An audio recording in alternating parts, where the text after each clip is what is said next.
Hello, everybody. This is Angel Rebo, the CEO Confident, and we are here today with Neville Joffe. Hi, Neville. How are you? Hello, Angel. Wonderful. Thank you. Good to see you. Good to see you.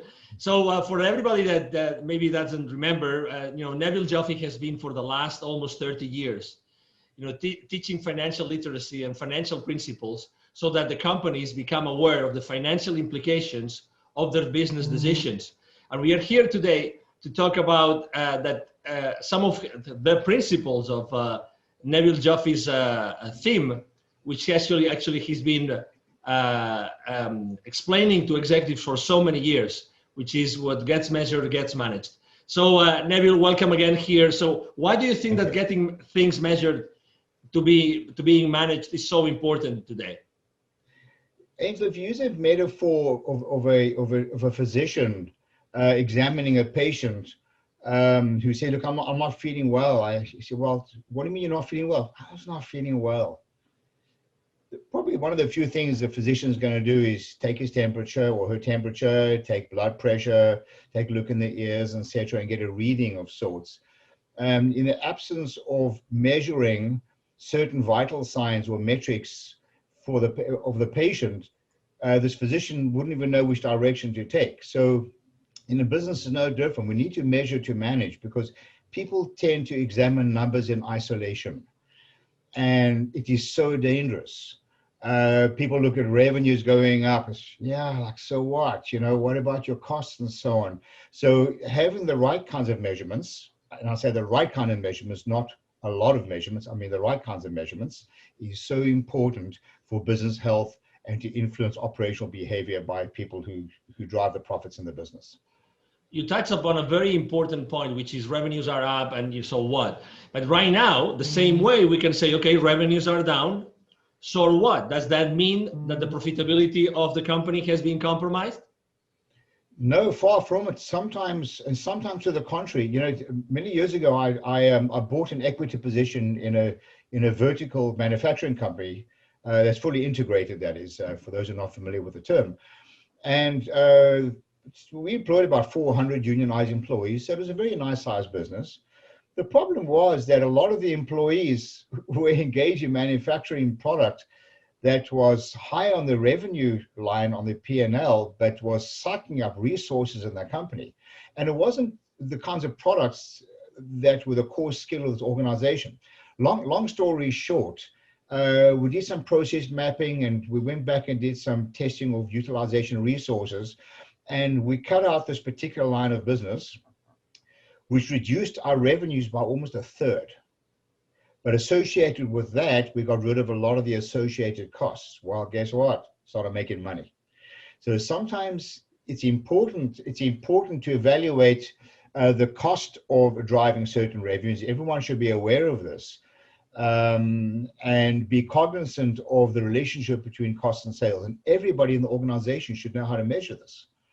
Does that mean that, for instance, today, I would say most of the companies in the world are really with the revenues down compared to last year? Does that mean that if they actually took the necessary measures, they could actually still have profits and free cash flow? Yes, and I don't want this to sound like a glib statement, because this is not necessarily true for all companies. Under the circumstances in which we find ourselves now, with COVID, there are a lot of challenges with a lot of companies, but I believe there are opportunities in certain companies that have been carrying a lot of fat, if you will, a lot of unnecessary expenses. And now's the time for people to start evaluating very carefully what their core skills are, their operating costs. A lot of people, we tend not to press the reset button and go back and evaluate interesting versus useful. A lot of stuff we do is very interesting and not necessarily useful. A lot of the numbers we generate are interesting, not necessarily useful. That's why we get into the topic of what gets measured gets managed. And sometimes we have to go back and take some very hard decisions and cut a lot of the fat. So this is a really good time to start really measuring very carefully the financial implications of certain operational behaviors and the financial implications of certain types of costs that, and I call this a deprivation test. Just cut out a certain process and see what happens. Quite often you'll find absolutely nothing. Absolutely. And what gets measured gets managed is actually part of your latest book, which is right now. I'm really happy I have one of them here with me. It's called, the Baker's Dozen's Rules of Highly Successful Business Operators. If you can see it, we're talking about chapter 2 today, so it couldn't be more timely, right? Because you talk about 12 different principles you have been teaching to more than 20,000 business operators and C-level executives for the last 25, 30 years. Is that correct? Yeah, it is. And in a lot of the organizations I work with a lot of multinational companies and growing entrepreneur organizations alike. And I see the same problem over and over and over again. I've experienced this in my own organizations, in my own companies. So, each of the chapters is broken down to 3 parts. It's the title, which really speaks for itself. What gets measured gets managed. Don't evaluate numbers in isolation. Revenues are vanity. Profits are sanity. Cash flow is reality. These are what the people who've attended my workshops have affectionately called Nevilisms. And this is what the book is really about. So there's a title of the book.